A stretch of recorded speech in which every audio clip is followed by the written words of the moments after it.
आप समझ लीजिए आज के समय की वो बात है कि जिसका मोल ज्यादा हो वही महंगी वस्तु है।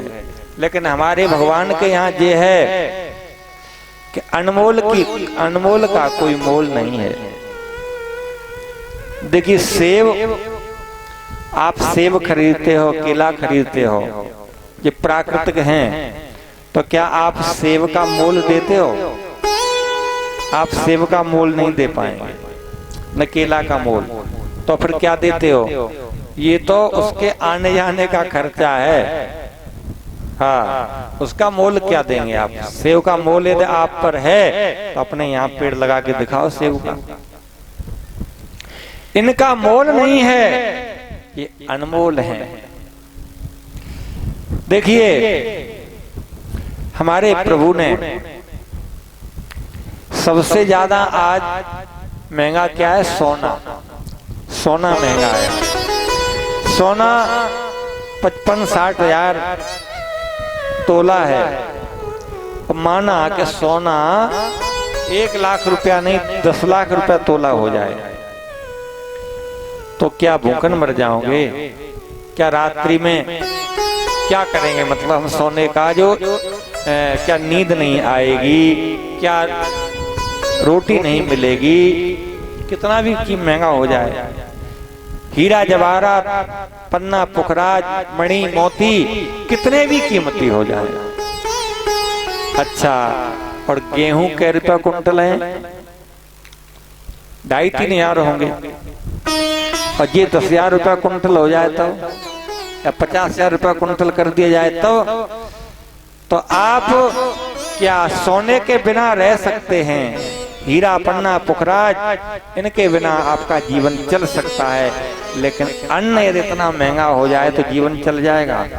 लेकिन फिर भी गेहूं की कीमत है, चलो थोड़ी कर दी है, लेकिन रोटी आपको एक दिन नहीं मिलेगी तो जीवन चल जाएगा। 24 घंटा बिना खाए बने रहोगे, लेकिन आपको पानी न मिले 24 घंटा तब तो पानी और भी सस्ता। अच्छा, हो सकता है कि पानी के बिना आपका 10-12 घंटा कट जाए, काट भी सकते हैं, लेकिन ये हवा के बिना, वायु के बिना, वायु के बिना आप क्या 5 मिनट जी सकते हैं? नहीं। इसकी कीमत क्या है? वो बिल्कुल फ्री है। तो बताइए, ये हमारे प्रभु की परम उदारता है। तुलसी तब में जानियो वो बड़ो गरीब नवाज। कब जानो कि मेरे प्रभु बड़े गरीब नवाज हैं? तुलसी तब में जानियो वो बड़ो गरीब नवाज। कब? उन्हीं मणि माणिक महंगे किए, सस्तो कियो अनाज। हैं? मणि माणिक हीरा जवाहरात ये महंगे कर दिए, महंगाई इनके ऊपर पटक दी, और जो हमारा जीवन चलेगा वो बिल्कुल सस्ता कर दिया। ये है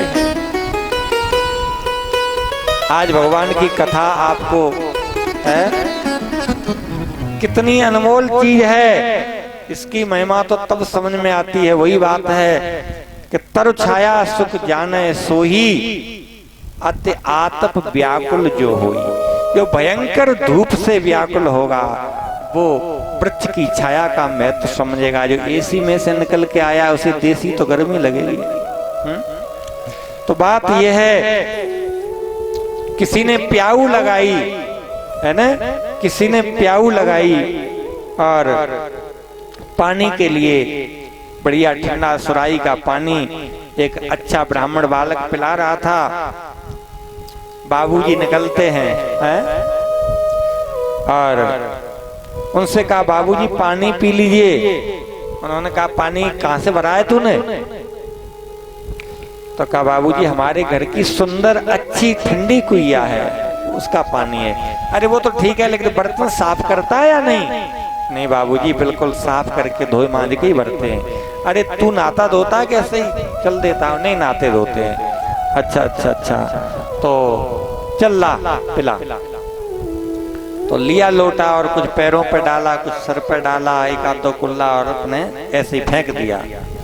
क्योंकि बाबूजी ये परिचय इसलिए पानी का पूछ रहे थे क्योंकि बाबूजी को प्यास नहीं लगी थी। और जब बाबूजी रेगिस्तान में होते राजस्थान में और दोपहरी होती, जून का महीना होता, तब बाबूजी को कोई लेटरिन के लिए लोटा लेके जा रहा होता तो ये नहीं पूछते कहाँ का पानी है। तो कहने की बात यह है कि प्यास नहीं है वस्तुता, इसलिए ये परिचय इतना बड़ा दिया जा रहा है। जब प्यास होगी तब पता लगेगा कि पानी कहीं का हो कैसा भी हो, तो उसकी कीमत नजर आती है।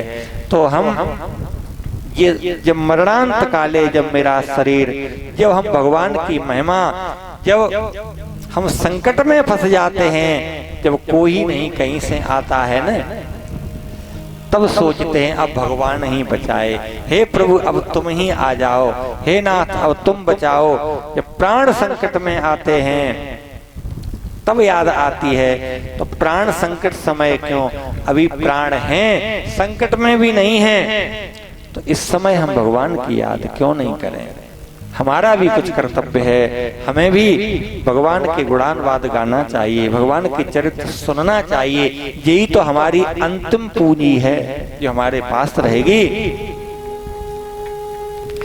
वो तो पानी पिला भी रहा था, कुछ लोग ऐसे प्याऊ पानी वाले होते हैं महाराज, हाँ वो कहने के लिए ही पानी वाले हैं। लेकिन एक कोई महात्मा जी थे, जून के महीना में प्यासे दौड़ रहे थे बेचारे। एक घर दिखाई दिया कुछ दूर पर, संत को घर दूर दिखाई दिया तो एकदम बोले कि भैया प्यास लगी है। बाहर से आवाज लगाई तो कोई नहीं सुना किसी ने। फिर उन्होंने दरवाजे बजाया, कुंडी थोड़ी खटखटाई और कहा भैया प्यास लगी है, कोई पानी पिला दो। तो एक बढ़िया नेता शाही कपड़ा पहन करके आए और उन्होंने कहा क्यों नींद खराब कर दी हमारी, क्या तुम्हें ये प्याऊ घर लग रहा है, प्याऊ घर लग रहा है। तो उन्होंने कहा अरे भैया प्याऊ घर तो नहीं है। संत जी ने कहा प्याऊ घर तो नहीं है, लेकिन पानी पिला देंगे एक लोटा, तो क्या बिगड़ जाएगा, आप भी पानी पीते हो ना।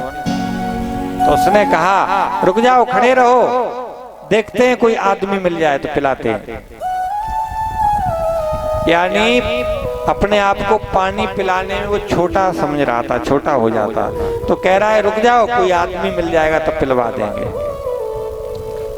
अब महात्मा प्यासे थे, फिर कहा भैया पानी पिला दो, प्यास लग रही है। अब वो बार बार कहता है कि रुक जाओ, हम कोई आदमी देख रहे हैं, कोई आदमी मिलता है तो उससे पिलवाते हैं। संत ने कहा भैया थोड़ी देर के लिए तुम ही आदमी बन जाओ।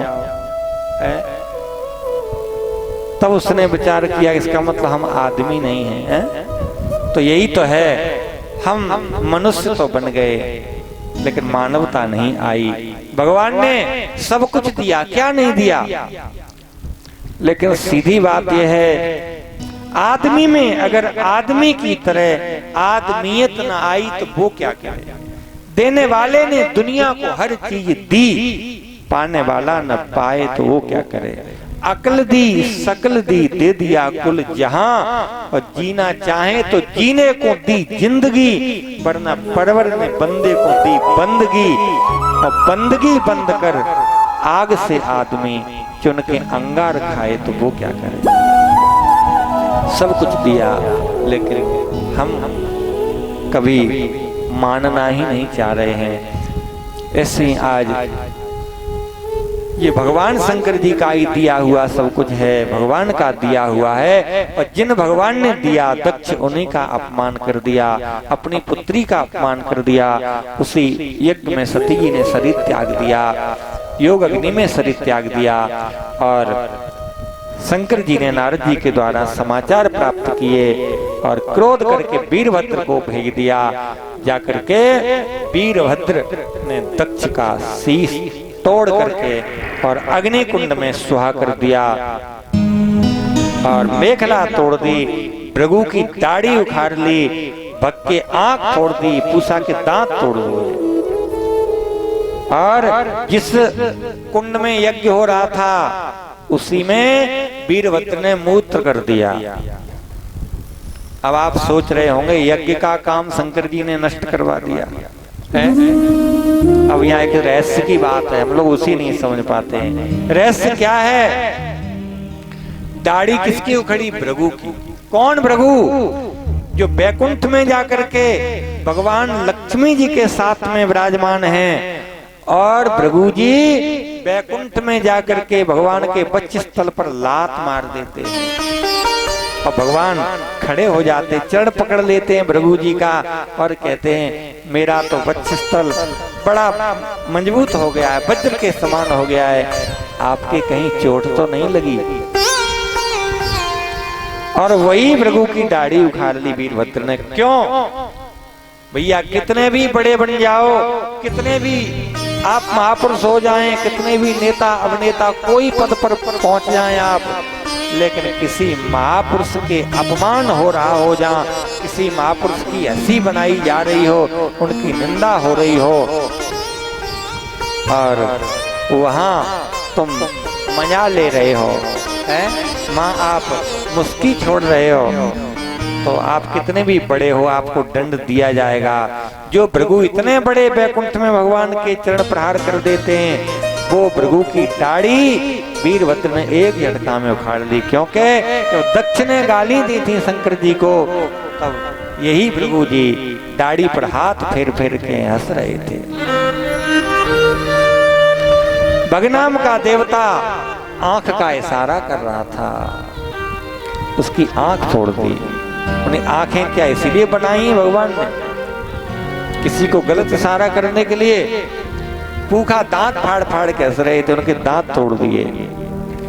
और जिस मुख से दक्ष गालियां दे रहे थे, वही वीरभद्र ने दक्ष के मुख को, सिर को तोड़ करके और अग्नि कुंड में सुहा कर दिया।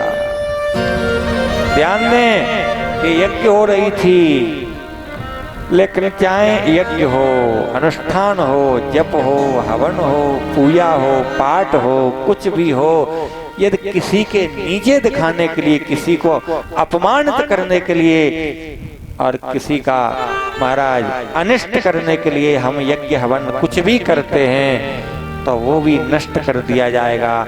जब रावण यज्ञ करता है तो भगवान उसकी भी यज्ञ विध्वंस करवा देते हैं, क्योंकि ये सब सृष्टि के रक्षा के लिए होता है, हवन पुण्य पूजा पाठ।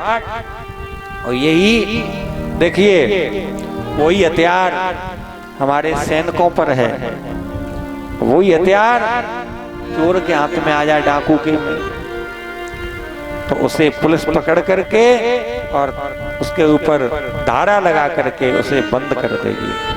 और वही हथियार से हमारे आर्मी के जवान जब एक आतंकी को मारते हैं, तो उनकी खबर मीडिया में फैलती है कि आज एक जवान ने कईयों आतंकी मार दिए, उसे आज राष्ट्रपति जी सम्मान करेंगे उसका। तो बात यही है कि जिसके लिए हम परमार्थ में जो कुछ करते हैं, उसका यशोगान भगवान स्वयं करते। आपने ये दृष्टांत अभी सुना था, पुजारी जी ने एक महात्मा के लिए रास्ता बनाई तो भगवान आ गए। और दक्ष ने यज्ञ तो की बहुत बड़ी, लेकिन शंकर जी का अपमान करने के लिए। अब तो महाराज सती जी जाकर के, वही सती जी अब तो कहाँ पहुंची हैं? श्री हिमाचल महाराज के यहाँ तेही कारण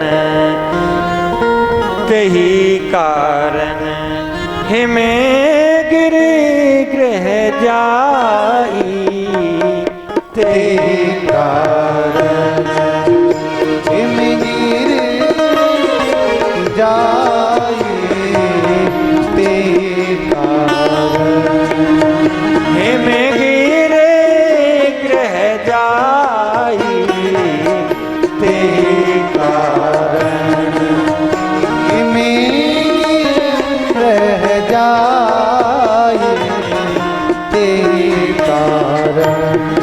हाँ, तेही कारण हिम गिर गृह जाई, तेही कारण हिम गिर गृह जाई, तेही कारण हिम गिर जाई,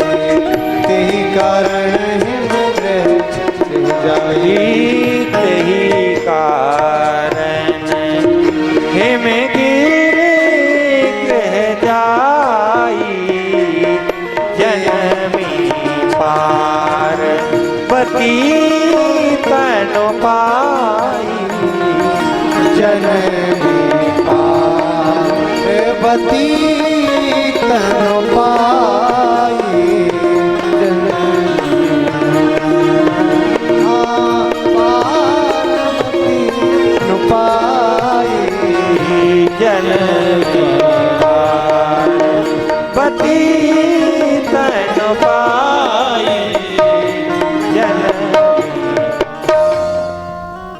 ते कारण हम गिरग्रह जाई जनमी पार्वती तन पाई।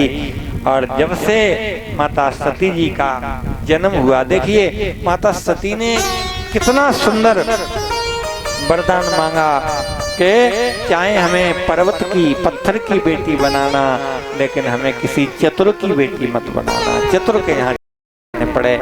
ऐसे हम भगवान से प्रार्थना करें। एक बड़ी अच्छी बात है, भगवान शंकर जी ने कहा था जब राम जी की परीक्षा लेने के लिए गई कि परीक्षा तो लेना लेकिन विवेक विचारी, विवेक को विचार करके। तो उस समय परीक्षा लेते समय विवेक नहीं किया, लेकिन सती जी ने मरते समय विवेक किया। उन्हें क्यों कि हमें कोई राजा महाराजा के घर में जन्म नहीं लेना है, हमें जन्म कहीं मिल जाए लेकिन भगवान मिल जाए उस जन्म से। आपने कथा सुनी होगी, एक महाराज एक रानी थी, प्रयागराज इलाहाबाद कुंभ पड़ा 12 साल बाद। उस कुंभ में राजा भी पहुंचा अपनी रानी को लेकर के, सेना को लेकर के। राजा ने अपनी अलग तमुआ लगा ली, राइटी लगा ली, और वहां संतों के दर्शन, महाराज कुंभ में तो विचित्र बहुत सुंदर दर्शन होते हैं संतों के। और वहां रानी के मन में, क्योंकि रानी भक्त थी, रानी के मन में भाव आया, राजा से पूछवाया दासियों के द्वारा, महाराज से पूछो रानी संतों के दर्शन करना चाहती है। राजा ने कहा कि देखिए दर्शन करना है यहीं से झरोकों से कर लीजिए, क्योंकि तुम सामान्य नारी नहीं हो, तुम एक रानी हो, इसलिए मर्यादा नहीं कहती कि तुम संतों के दर्शन जाकर के प्रत्येक तमुआ में जाकर के संतों के दर्शन करो, इसलिए राज आज्ञा नहीं है तुम्हें बाहर जाने के लिए। रानी ने विचार किया, वाह, जिस शरीर से साधु महात्मा भगवान के दर्शन नहीं हो, ऐसा रानी बनना भी धिक्कार है। रानी विचार करती रही। रात्रि में जब 12 बजे रानी तमुआ को छोड़ करके, रावटी को छोड़ करके अकेली निकली, सब सो गए। उस समय रानी त्रिवेणी संगम में जाकर के और खड़ी हो गई। उन्होंने कहा, प्रभु मैं अपने शरीर को त्याग रही हूं कुंभ के समय में, क्योंकि प्रयागराज में शरीर त्यागना लिखा है। काशी मरत जो तन तजे, हठ तन तजे प्रयाग, तुलसी जो फल होत है, सो राम नाम अनुराग। काशी में शरीर छोड़ने का जो फल मिलता है, और हट से यदि कोई शरीर छोड़ देता है, कहां पर, प्रयाग में, और राम नाम में प्रेम कर लेता है, तो उससे वही फल प्राप्त होता है। रानी ने विचार किया, अब हे नाथ, हमें किसी नीच से नीच घर में जन्म दे देना, लेकिन किसी राजा के यहाँ रानी मत बनाना, किसी राजघराने में मेरा जन्म न हो, संतों के दर्शन नहीं कर पाए ऐसा जन्म मुझे मत देना। रानी ने शरीर त्याग दिया। सुबह रानी नहीं मिली तो देखा रानी ने शरीर छोड़ दिया। वो ही रानी अगले जन्म में महाराज एक कौल भीलों में जाकर के सबर जाति में एक सबरी नाम से विख्यात हुई, और भगवान की अनन्य भक्त जहाँ जीवन भर संतों के ही यहाँ आनंद से रही। तो कहने की बात यह है, तो ऐसे शरीर कौन सा मतलब महाराज इसकी उपलब्धि है जो कि हम भगवान के दर्शन नहीं कर पाए, संत सदगुरुओं की सेवा नहीं कर पाए। ऐसे शरीर, ऐसा जन्म हमारा कौन से काम का है। सेवा करना चाहिए। सेवा करने के लिए हमें कोई नेता बनने की जरूरत नहीं है। सेवा करने के लिए राष्ट्र की सेवा और माता पिता, देश की सेवा, गुरुजनों की सेवा, अपने बड़े वृद्धों की सेवा करने के लिए हमें कोई नेता बनने के लिए जरूरत नहीं है। हमें कोई बहुत बड़े अधिकारी पद प्रतिष्ठा की जरूरत नहीं है।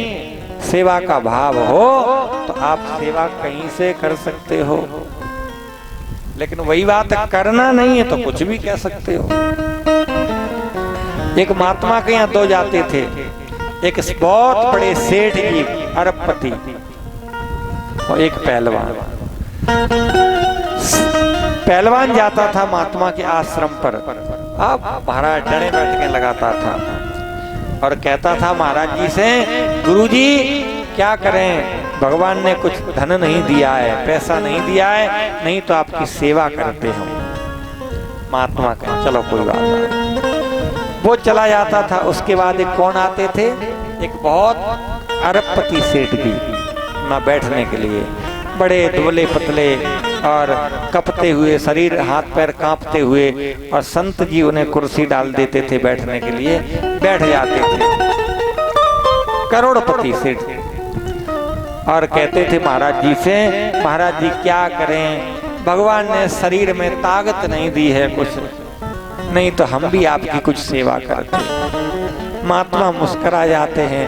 महात्मा कहते हैं वो पहलवान आता है निर्धन, जिसको भगवान ने शरीर दिया है, वो तो धन से सेवा करना चाहता है, और ये धन वाला व्यक्ति सेठ आता है, ये तन से सेवा करना चाहता है। इसका मतलब सेवा करना ही नहीं है किसी को। अरे जो वस्तु भगवान ने जिसे दी है उसी से करो न। जिसे धन दिया है वो धन से करें, जिसे तन दिया है वो तन से करें। जिसे केवल मन ही है, न धन है न तन है, तो मन से मनोबल बढ़ाइए।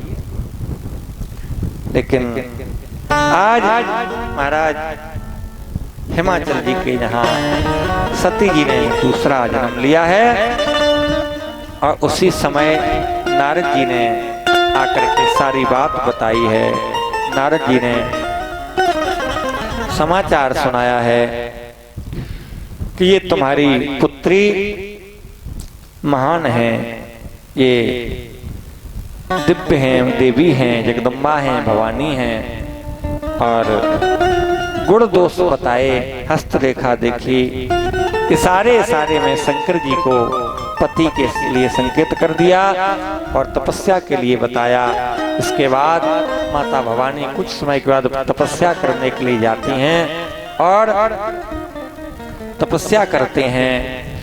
काफी समय के बाद भोले बाबा ने सप्तऋषि भेजे हैं माता सती की तपस्या के लिए, तपस्या की परीक्षा लेने के लिए। और जब आए हैं सप्तऋषि, उन्होंने कहा है का अवराधो का तुम चाहू, कौन की आराधना कर रही हो, क्या चाहती हो। शंकर जी की तपस्या के लिए बताया है माता भवानी ने। उन्होंने सप्तऋषियों ने विनोद किया। इसके बाद कहा सती जी से, पार्वती जी से कहा कि तुम तो नारद जी के बताए वचन पर ऐसा विश्वास कर गई हो, अरे तुम्हें पता नहीं है उनके पास है क्या। जब ये कहा है, माता भवानी ने कहा है कि तुम यहाँ से चले जाओ, और इसके बाद महाराज सती जी माता भवानी तपस्या करते हैं, सप्तऋषि चले जाते हैं। कुछ समय के बाद इधर देवताओं ने विचार किया है कि शंकर जी समाधि लगाए हैं, कैसे छोड़ेंगे। उधर राम जी ने भी प्रकट होकर के शंकर जी की को माता भवानी के जन्म की बात सुनाई है और कहा है भोले बाबा तुम रात दिन कथा सुनाते हो, हम तुम्हें कथा सुना रहे हैं। तो किसकी कथा सुनाई? माता पार्वती की राम जी ने कथा सुनाई। अति पुनीत गिरजा की करनी, बिस्तर सहित कृपा निधि बरनी। विस्तार के सहित वर्णन किया। देखिए, जिन भगवान की कथा, ध्यान दें, ये हंसी की बात नहीं है, कथा केवल उतनी नहीं समझना चाहिए। जिन भगवान की कथा, सती माता जो सती शरीर में थी, माता भवानी, तो जिन भगवान की कथा नहीं सुनी श्री अगस्त जी के द्वारा, आज सती जी वही सती पार्वती के रूप में जब आई हैं हिमाचल महाराज के यहाँ, तो उनकी कथा आज स्वयं भगवान राम जी शंकर जी को सुनाते हैं। अति पुनीत गिरजा की करनी, बिस्तर सहित कृपा निधि बरनी। भगवान से बढ़ के कौन हो सकता है? जिनकी कथा बताओ सती जी ने नहीं सुनी थी, उनकी कथा भगवान ने शंकर जी को सुनाई और वचन लिया। इसके बाद महाराज शंकर जी समाधिस्थ हो गए और समाधि में चले गए। देवताओं को फिर विचार आया, अब शंकर जी ने समाधि लगाई है इतनी बड़ी, अब तो काम को भेजना चाहिए। काम को भेजा गया और जब काम पहुंचे हैं, देवताओं ने प्रार्थना करके बताया कि आप जाकर के शंकर जी की समाधि भंग कर दो। काम ने विचार किया कि हमारा हित तो नहीं है, लेकिन फिर भी हम आपके कहने से जाएंगे जरूर, क्योंकि इसमें देव हित होगा। अब तो महाराज कामदेव ने अपना विस्तार किया। ये बंद कैसे हो गया कूलर?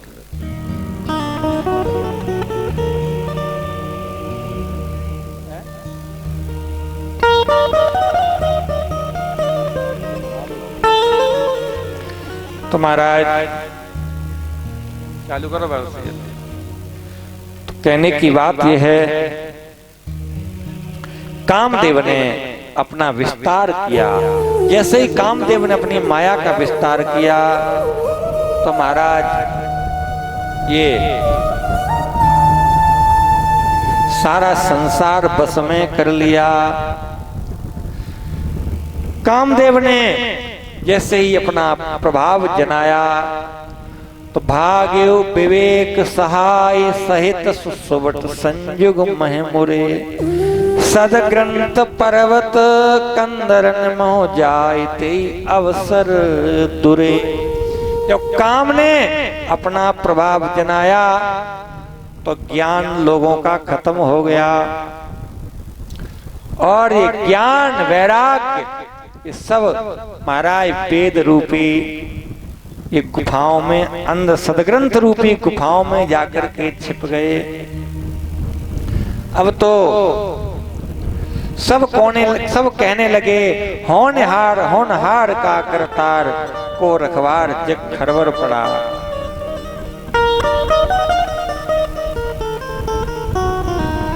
तो महाराज अब तो जब सब काम ने देख लिया सबके ऊपर विशेष संकट है, तो काम ने अपने प्रभाव को रोका।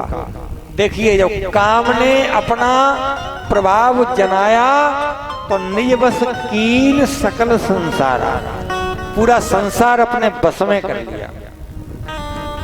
आज भी लोगों की कामना ही तो सारे संसार को बस में करें हैं। दुनिया भर की कामना जिसकी कभी पूर्ति नहीं होती है, वो रोज सोचते रहते हैं। तो काम ने सबको बस में कर लिया। लेकिन महाराज दरीन काऊ धीर, सबके मन से हरे। सबके मन को मन से ने खींच लिया, फिर कौन बचा? ये राखे रघुवीर ते उबरे ते काल महो। ये राम जी ने बचाए वो ही बच गए। काम क्या है? ये भगवान की माया ही तो है, इसने सबको बस में कर लिया। महाराज जैसे सबको बस में किया है, सारे जग को रही है नचाए, हो नचाए, हर माया जादूगरनी है। सारे जग को रही नचाए, हाँ नचाए, या माया जादूगरनी है। हरि माया जादूगरनी है। हरि माया जादूगरनी है। सारे जग को रही है नचाए, हो नचाए, हरि माया जादूगरनी है। सारे जग को रही है नचाए, हाँ नचाए, हरि माया जादूगरनी। हरि बोल। ताली सेवा करते हुए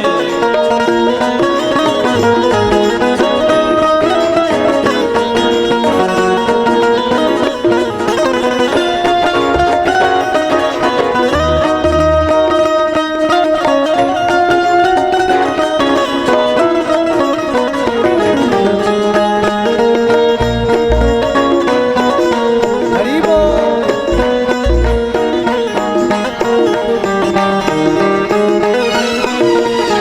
है जस बस में चरा चरना यके बस में चराचर नाचे।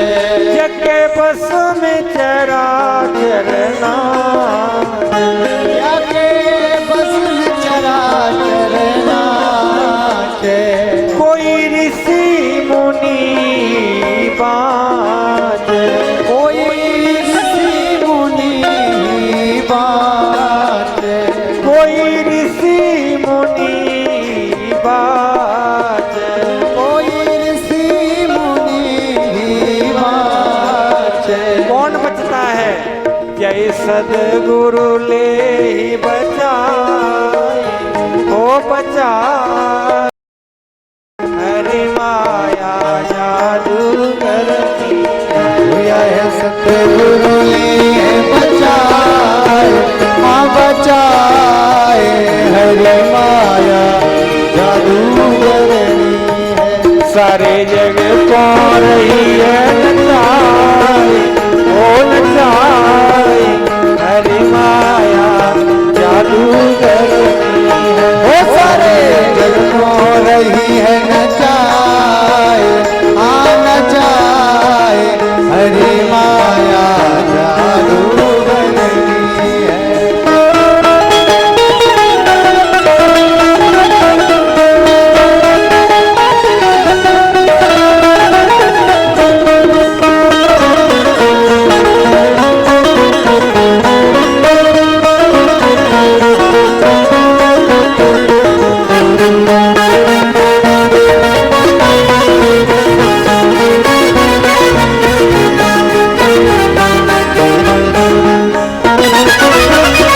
जब पंथन कोई सूझे, जब पंथन कोई सूझे, जब पंथन कोई सूझे, जब पंथन कोई सूझे, तब जाई गुरु जी को बूझे। तब जाय गुरु जी को बूझे।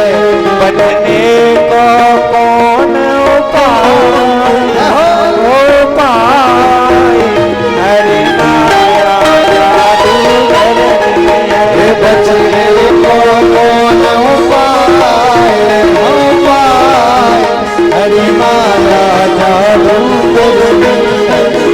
जग को रही है नचाए, हाँ नचाए, हरि माया जादूगरनी। अरे को रही है नचाए, नचाए, हरि माया जादूगरनी। हरि बोल।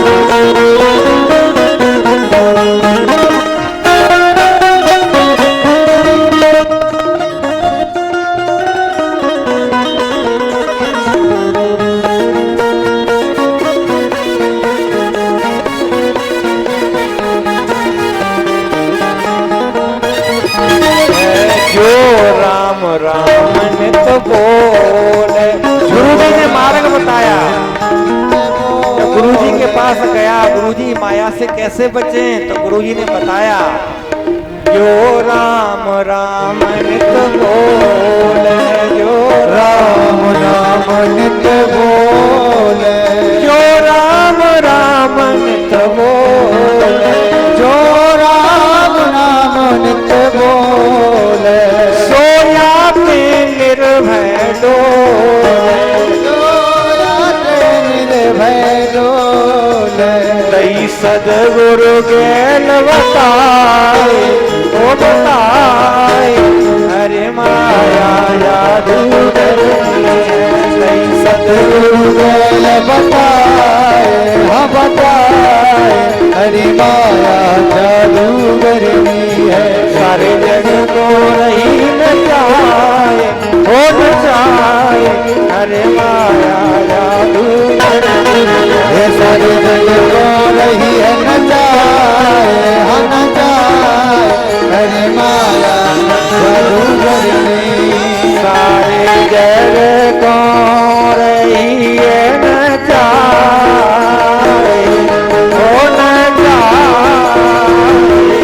हरे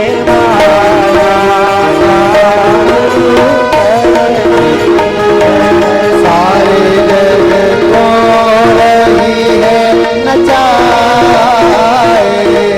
हाँ नचाए,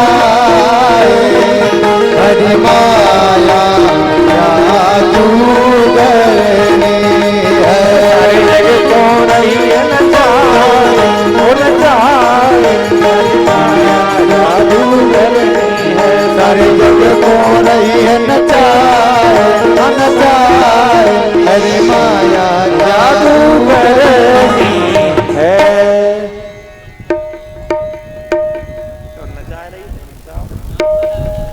महाराज उभय घड़ी तब एक कामदेव ने 2 घड़ी में ही सब कुछ खेल कर दिया। और लिखा है, धरीन काऊ धीर, सबके मन से हरे, सबके मन को मन से में हरण कर लिया। तो फिर कौन बचा? उन्हें जे राखे रघुवीर, ते उबरे ते ही काल मह। जो राम जी ने जिन्हें बचाया वो उसी क्षण बच गए, और तो सब परास्त हो गए। अब तो उभय घड़ी जब असकोतुक भयु, जो लगे काम संभ पह गयु। और जब तक कामदेव शंकर जी के पास गए, सिवाय विलोक संकेउ मारू भयो यथा थित सब संसारू। अब तो महाराज काम ने देखा, अब तो जैसे ही कामदेव ने अपने बाण का संधान किया, शंकर जी समाधि लगाए हुए बैठे हैं। देख रसाल बिटप पर शाखा, ते पर चढ़े मदन मन माखा। कामदेव को दिखाई दिया एक आम का वृक्ष। ध्यान दें, काम बैठ गया कहां पर? आम पर। आम पर काम बैठ गया। पर सही बात है, काम आम पर ही बैठता है। और जैसे ही काम आम पर बैठा, और सुमन चाप निसर संधाने, अतिरिस ताक श्रवण लगताने। क्रोध में चढ़ा लिया धनुष को। अब तो महाराज काम ने प्रहार किया। श्री तुलसीदास महाराज जी कहते हैं, छाड़े विषम विषक और लागे, और छूट समाध संभ तब जागे। महाराज जैसे ही काम ने बाण छोड़े, तो छूट समाध संभ तब जागे। भाई ऐसा काम तुमने जीवन में पहला ही देखा है। यहाँ श्रोता 1 घंटा के लिए आते हैं। देखो वो गए, 4 बैठे थे वो भी गए। तो कहने की बात यह है, छाड़े विषम विषक और लागे, छूट समाध संभ तब जागे। समाधि छूट गई और शंकर जी जाग गए। ध्यान दें, काम के बाण जब लगते हैं, कामास्त्र जब जीव होते हैं, और चाहे भले ही घर पर जाके मैं गप्पे लड़ाए खटियान, बड़े बूढ़े गए, कोई वैसे नहीं गए, बहुत बड़े काम वाले। ये काम ही तो लगा है और क्या है, काम की चर्चा और काम ही भगा रहा है। छाड़े बिसक बिसम और लागे, छूट समाध संभ तब जागे। जैसे काम ने बाण छोड़े हैं तो शंकर जी जाग गए। देखिए काम के बाण जब लगते हैं तो व्यक्ति बेहोश होता है, ध्यान दें, व्यक्ति बेहोश होता है। लेकिन ऐसे तो महापुरुष केवल शंकर जी हैं जिनमें काम के बाण लगे हैं तो वो जाग जाते हैं। हमारे जीवन में जब कामना आए तो हम सोए नहीं, हम जाग जाएं। शंकर जी जाग जाते हैं। और भयो ईस मन क्षोभ दिसेखी, नैन उगाड़ सकल दिस देखी। चारों ओर देखा, काम कहीं नहीं दिखाई दिया, लेकिन कहां देखा, सौरभ पल्लव, आम के पत्तों में काम छिपा हुआ था। सौरभ कहते हैं आम से, तो आम कहां छिपा था, काम, आम के पत्तों में काम छिपा हुआ था। और तब शिव तीसर नैन उघारा, और चितवत काम भयो जर छारा। शंकर जी ने तीसरा नेत्र खोल दिया और काम जल के छाड़ हो गया। आज तक किसी ने ऐसी मिसाल बनाई है क्या, जो जिसके लिए छोड़ी जाए उसी को नष्ट करे और उसमें बैठने वाले का कुछ न बिगड़े, है कि जहां गिरे बस उतनी, जिन चीजों के ऊपर टारगेट किया गया वही बिगड़े और कुछ नहीं। शंकर जी ने काम को जला के राख कर दिया, लेकिन आम का एक पत्ता भी नहीं जला, ये ध्यान रखना, क्योंकि काम को जलाना है न कि आम को। आजकल हम अपने हाथ से कुछ गलती हो जाए, कोई चीज गिर जाए, टूट जाए, फूट जाए, सब घर को मारेंगे, भागे काम जाने कर दियो, जाके वजह से हो गए। कहने की बात यह है, भोले बाबा ने काम को जला दिया और रति काम की पत्नी बेहोश हो गई। रोते रोते भगवान के पास आई, आशीर्वाद दिया, जाओ जब यदुवंश में श्री कृष्ण का अवतार द्वापर में होगा तो श्री कृष्ण का पुत्र ही काम बन के आएगा।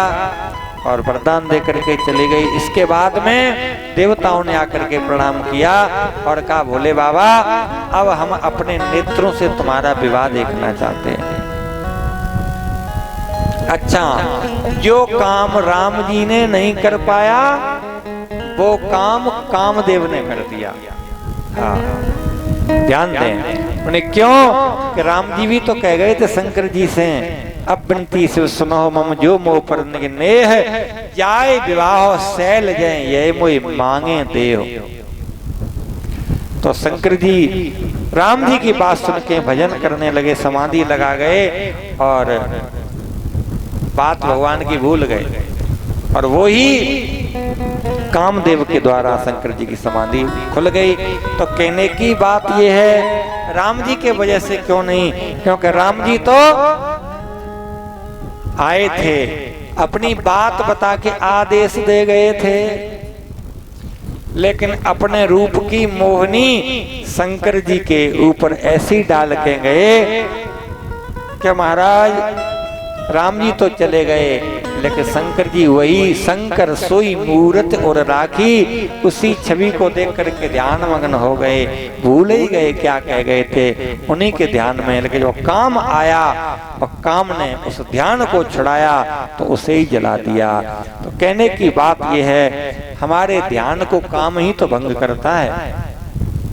अब देवताओं ने आकर के प्रणाम किया और कहा, हे प्रभु अब हम अपने नेत्रों से आपका विवाह देखना चाहते हैं। अब तो शंकर जी के लिए सब विवाह की तैयारी होने लगी है। और ब्रह्मा जी ने सुंदर पत्रिका भेजी है हिमाचल के घर। और शंकर जी सुंदर महाराज श्रृंगार हो रहा है, उनके गण श्रृंगार कर रहे हैं। तो महाराज बारात की तैयारी हो रही है। लगन बाँच अज सबय सुनाई, हर से मन सब सुर समुदाई, सुमन भ्रष्ट न बाजन बाजे, मंगल कल सत सऊद साजे। अब तो सुंदर शंकर जी का श्रृंगार हो रहा है। शिवय सम्मुगन करें श्रृंगारा, जटा मुकुट अहि मोर समारा। शंकर जी का श्रृंगार करते हैं कौन? शंकर जी के गण। सुंदर सा मुकुट, शंकर जी का मुकुट किसका है? सोने का है। शंकर जी काय का मुकुट पहने हैं? सोने का। आपने देखा चित्र में सोने का मुकुट कभी शंकर जी लगाए? तो यूं क्यों हलाते रहते हो सर? हाँ सही है। शंकर जी सोने का मुकुट नहीं, ऐसे दुल्हा बने। 2 विवाह बहुत उत्तम है। एक भोले बाबा का विवाह जो प्रचलित है, एक राम जी का विवाह, राम विवाह। महाराज देखिए, शंकर जी का श्रृंगार करते हैं उनके गण, और जब श्रृंगार करते हैं तो कहा बाबा दुल्हा बनने के लिए जा रहे हो, लेकिन मुकुट? तो श्री भोले बाबा ने कहा मुकुट कहां से आएगा? ये हमारी जटाएं हैं, तो इसी का मुकुट बना दीजिए। अब तो महाराज दूतों ने, उनके गणों ने कहा बाबा देखो, हमने देखा है कि कैसे भी लोग गरीब होते हैं, लेकिन आपके यहाँ तो साक्षात वैकुंठ निवासी भगवान मित्र हैं आपके, तो उनके यहाँ सोना ले लो उधार, और सोने का मुकुट पहन के चलो दुल्हा बन के। भोले बाबा ने कहा देखिए, सोने के मुकुट की कोई आवश्यकता नहीं है। उन्हें क्यों? कि सोने का मुकुट हम पहन के चलेंगे। 2 प्रकार की बात होती है सोने के मुकुट से। जिस पे सोना है उसे तो अभिमान आ जाता है, हमारे पास बहुत सारी चीज है? हमारे पास बहुत सोना है। जिसके पास सोना होता है उसे अभिमान हो जाता है, और जिसके पास नहीं होता है उसे ईर्ष्या होती है। सही बात कि नहीं है? सही हो तो ऐसे करो, नहीं तो ऐसे करो, सही है। तो जिसके पास, भोले बाबा ने विचार किया तो हमें ऐसा काम क्यों करना? विवाह में जा रहे हैं, किसी को ईर्ष्या और अभिमान में क्यों पाड़ना है? तो कहा जटाओं का मुकुट ही ठीक है। उन्हें क्यों? कि जिसके मन में ईर्ष्या हो तो वो भी अपने जटा बढ़ा ले और बना ले मुकुट, कौन रोकता है? अब तो जटा मुकुट अहि मोर समारा। महाराज सुंदर मोर कहां से आए? सर्प का ही मोर लगा दो। हाँ, सर्प का मोर क्यों बनाते हैं भोले बाबा? ध्यान दीजिए, सभी को सुनना चाहिए, और एक प्रसंग भी निकल जाता है तो बात फिर बनती नहीं है। भोले बाबा के सिर पर मोर किसका बनाया गया है? सर्प का ही मोर है। उन्हें क्यों? कि चाहे दुल्हा बन के जा रहे हो, चाहे राजा बनो, लेकिन सबके ऊपर काल रूपी सर्प छाया हुआ है। एक न एक दिन उसके ही उसमें आना है। तो एक मत ये है, दूसरा मत ये है, सर्प का श्रृंगार मुकुट बनाया है भगवान ने। उन्हें क्यों? कि हमारे श्री हरि विष्णु भगवान वो सर्प की, नाग की शेष सैया पर शयन करते हैं। हमारे आराध्य देव जिस शेष सैया पर सोते हैं, हम उस सैया को अपने सिर पर धारण करते हैं। यह है प्रेम की बात। इसके बाद बड़ी विचित्र, शंकर जी जैसा कोई दुल्हा नहीं महाराज। देखिए सब कुछ यहाँ विपरीत देखने को मिलता है। तो भाई तुम ही यहाँ आए, खुली फूटी सी यहाँ खुल गई।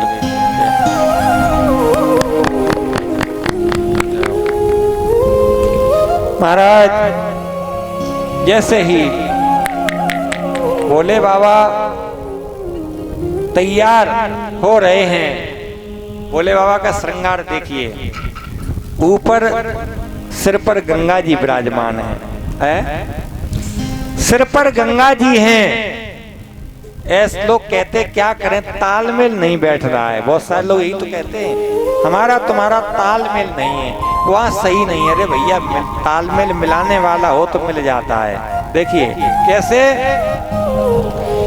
भोले बाबा के सिर पर गंगा जी हैं और मस्तक पे तीसरे नेत्र में आग है, और आग और पानी का कैसा संयोग है, यही एक साथ देखने को मिलता है। और देखो गले में क्या है, भोले बाबा के गले में महाराज सर्प तो है लेकिन गले में विष भी है। क्या है? विष। क्या है? उनकी सुन रहे हैं, हम कह रहे हैं क्या है तो इधर नहीं सुन रहे हैं। क्या है बोलो गले में? माइक मत बोलना, उधर मुंह करके बोलो। क्या है? इन्हें तो पता नहीं क्या कह रहे हैं। विष। हाँ, मतलब विष सुनाई में आना चाहिए कि फिस हो जाए तो क्या मतलब। तो उनके गले में विष है और मस्तक जटाओं पर और ऊपर चंद्रमा है। चंद्रमा में क्या है? अमृत। बताओ, विष और अमृत, पानी और आग। और बात एक है, श्री अंग में कौन सा अंगराग लगाए हैं? उन्हें शमशान की विभूति। विभूत और संग कौन है? भूत। विभूत और भूतों का संग देखिए। इसके बाद महाराज कमर में, शंकर जी के कमर में क्या है? उन्हें कमर में पहने हैं बागांबर मरे हुए शेर की महाराज वो चाम लगी हुई है, वो खाल है मरे हुए शेर की, लेकिन बंधी किससे है? उन्हें बंधी है नाग से। तो ये क्या सिद्धांत दे रही है, क्या शिक्षा मिल रही है? उन्हें भोले बाबा बताना चाहते हैं ये उसकी खाल लगी हुई है हमारे कमर पर, जिसकी गर्जना जब ये करता था जंगल में, इसकी गर्जना सुन करके महाराज बड़े बड़े भयभीत हो जाते थे। आज उसकी खाल नाग से बंधी है। उन्हें क्यों? एक न एक दिन उसको भी काल का ग्रास होने पड़ा। इसलिए अभिमान ज्यादा मत गरजो, क्योंकि बड़े बड़े गर्जने वाले उनकी भी खाल ही खाल रह जाती है बाद में। महाराज शंकर जी चले हैं आज दुल्हा बन के, तो कहा बहान बाबा कोई तुम्हारे तो देवता बड़े अच्छे परिचित हैं, इंद्र से कह दो वो अपना विमान दे दें पुष्पक। भोले बाबा ने कहा मांगेगा किसी का बरात में विमान नहीं लेके जाएंगे। जो मांगे का वाहन लेके जाते हैं और दिखाते हैं, उसके बाद वाहन तो चला जाता है, फिर केवल बहाने ही रह जाते बनाने को। तो कहा हम अपने पास जो है वो ही हम लेके चलेंगे। अब तो महाराज नंदीश्वर को बुलाया है, और नंदीश्वर को बुला करके सभी महाराज गणों के साथ भोले बाबा बैठ गए। पीछे भगवान विष्णु अपने समाज के साथ और देवता अपने समाज के साथ भगवान बैठ जाते हैं। नंदीश्वर पे उल्टा मुंह करके, हाँ नंदीश्वर के ऊपर बैठे मुख उल्टा करे हैं। अब तो ये क्या है उल्टा मुंह क्यों? क्योंकि भगवान शंकर जी वृषभ पर बैठे हैं। वृषभ बैल धर्म का रूप है, धर्म का स्वरूप है, और धर्म के ऊपर भगवान शिव बैठे हुए हैं उल्टा मुख करके। देखिए तुम तो धर्म पर विराजमान हो जाओ और मुख उल्टा हो सीधा हो, इससे कोई मतलब नहीं। आप बढ़िया टिकट कटा करके और ट्रेन में बैठ जाओ, मुख को भी कर लो कहीं को, वो तो सीधी जाएगी। तुम्हारे मुख करने से ट्रेन थोड़ी उल्टी हो जाएगी। लेकिन मुख भले ही सीधा करें रहो, लेकिन वृत्ति अगर आपकी उल्टी है तो फल तो उल्टा मिलेगा, पहली बात। और दूसरी बात यह है कि दो ही देवता ऐसे हैं जो संसार की तरफ पीठ करे मिलेंगे। एक भोले बाबा नंदीश्वर पे अपने विवाह में उल्टे बैठे हैं और एक हनुमान जी संसार की तरफ पीट करके भगवान के चरणों में ध्यान देते हैं। हम लोग भी लोगों के चरण स्पर्श करते हैं, पैर छूते हैं। कैसे? पैरों पे हाथ रख लेंगे, मुंह कर लेंगे फोटो वाले की तरफ। चाहे जिसके पैरों पे हाथ धरे वो चला जाए, बस कैमरा तन को मोह है, हाथ पैरों पर है, क्योंकि फोटो है ही। हम तो पैरों से कोई मतलब नहीं है, फोटो से मतलब है ना। लेकिन यहाँ फोटो बन रहा है, वहां फोटो बिगड़ रहा है। तो ऐसे ही महाराज भोले बाबा ने क्या विचार किया? भोले बाबा विचार करते हैं हमारे इष्ट देव भगवान श्री हरि हमारे बारात के पीछे चल रहे हैं, तो हम उनकी ओर पीठ कैसे करें? संसार की तरफ पीठ करके अपने प्रभु की ओर मुख कर लेते हैं और दुल्हा भैया बारात लेकर के चल देते हैं। ऐसे दुल्हा पहले ही हैं। दुल्हा बने त्रिपुरारी पुरारी, नंदी पे बैठी चले। दुल्हा बने त्रिपुरारी पुरारी, नंदी पे बैठ चले। दूल्हा बने त्रिपुरारी पुरारी, नंदी पे बैठ चले। हाँ दूल्हा बने त्रिपुरारी पुरारी, नंदी पे बैठ चले। हाँ नंदी पे बैठ चले पुरारी, नंदी पे बैठ चले। नंदी पे बैठ चले पुरारी, नंदी पे बैठ चले। दूल्हा बने त्रिपुरारी पुरारी, नंदी पे बैठ चले। दुल्हा बने पुरारी पुरारी, नंदी पे बैठ चले।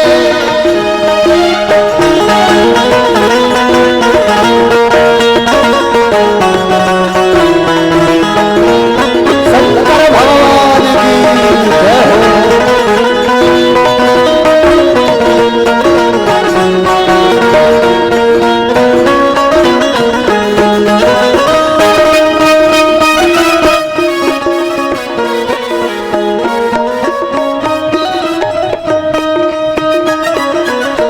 आने जाए रहे भोले भाले, जाए रे भोले भाले, संग में नंदी चले गए न्यारे।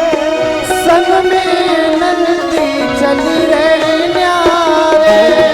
सब भूत भरे किलकारी पुरारी, रहो बैठ चले।